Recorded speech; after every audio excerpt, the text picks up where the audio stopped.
Assalamualaikum, selamat pagi apa selamat siang nih, saya lupa ini. Ya udahlah, selamat ketemu lagi teman-teman.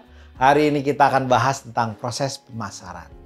Ya, bagian keempat dari materi pertemuan pertama tentang pengantar pemasaran.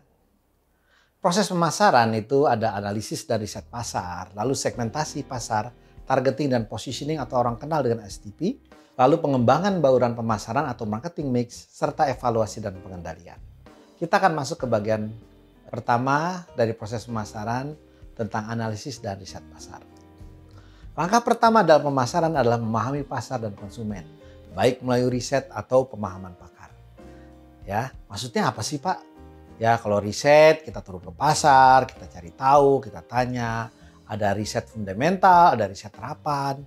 Kalau fundamental apa Pak? Ya kita cari misalkan potensi pasarnya seperti apa. Besar apa enggak sih daya belinya? Berapa besar sih yang mau beli? Karakteristik pasarnya. Oh di sini banyak sekali kompetitornya. Oh di sini nggak ada kompetitornya. Oh ternyata pasarnya ini dari pulau ke pulau. Oh ini darat Pak, jadi cepat ngirimnya. Lalu image. Ya ada beragam image yang ada di sini dan bagaimana bentuk image itu. Serta tren bisnis dan riset forecasting atau kedepannya akan seperti apa. Ada riset image, ya, ada riset tren bisnis dan forecasting. Ya, forecasting itu peramalan. Kalau misalkan dolar naik dia akan seperti apa.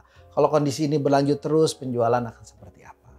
Kalau riset terapan itu sudah yang diterapkan di pasar. Jadi bukan lagi bicara seandainya atau sesuatu yang tidak kelihatan. Kalau segmentasi pasar ya tentang segmen-segmen yang ada di pasar. Produknya diriset, kira-kira diterima oleh market atau oleh pasar dan calon pembeli atau tidak. Harga misalnya diriset, apakah harganya ketinggian atau pas atau kemurahan. Promosi yang cocok promosi seperti apa. Dan jaringan distribusi, daerah mana yang paling potensial dan harus ada distribusinya. Riset pasar itu bisa juga dilakukan lewat pemahaman pakar. Maksudnya apa? Kadang-kadang timbang kita ngabisin biaya mahal-mahal, kita panggil aja orang-orang yang udah ngerti. Ya, ahli-ahlinya yang sudah bertahun-tahun di sini. Lalu tanya, kalau menurut Bapak, kira-kira harga yang pas di sini bagaimana? Kalau menurut Bapak, produk yang dicari orang seperti apa? Kalau menurut Bapak, segmen pasar yang paling bagus buat kita jual, itu yang mana? Jadi kita tanya pakar aja. Ada dua cara jadinya. Nah, riset pasar membantu perusahaan mengidentifikasi peluang pasar. Seberapa gede nih, seberapa kecil nih yang mau beli, atau memahami kebutuhan dan keinginan konsumen. Ya, ini yang bagus produknya produk kelas atas, menengah atau bawah untuk kebutuhan yang sama. Jadi contohnya adalah mau hotel bintang 5, bintang 4, bintang 3 atau yang kecil yang kita buka di sini. Dan terakhir bisa juga kita pakai untuk mempelajari tentang pesaing. Kalau kita lakukan ini pesaing kita kayak gimana? Selama ini pesaing kita seperti apa? Model dia bekerja bagaimana? Nah, ini semua harus kita pahami dan kita masuk dengan tepat. Ini adalah contoh riset pasar pendidikan ya yang kita ambil dari internet dari Technaview. Ya di sini kita lihat ya digital education publishing market di Amerika. Ya. Wah, compound annual growth rate ya pertumbuhan tahunannya 12%. Artinya dia accelerating lagi naik ya. Incremental growth-nya 1,2 miliar dolar. Ya, jadi tiap tahun tumbuhnya segitu nilainya. Year on year growth sampai dengan hari ini dibandingin 2019 11,3%. Gede banget.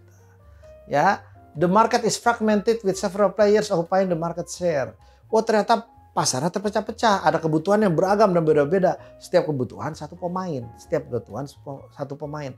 Jadi nggak bersaing mereka. 60% of growth will come from digital textbook segment. Dan 60% pertumbuhan ternyata datang dari segmen digital textbooks. Jadi buku belajarnya bukan dari buku cetak tapi buku digital.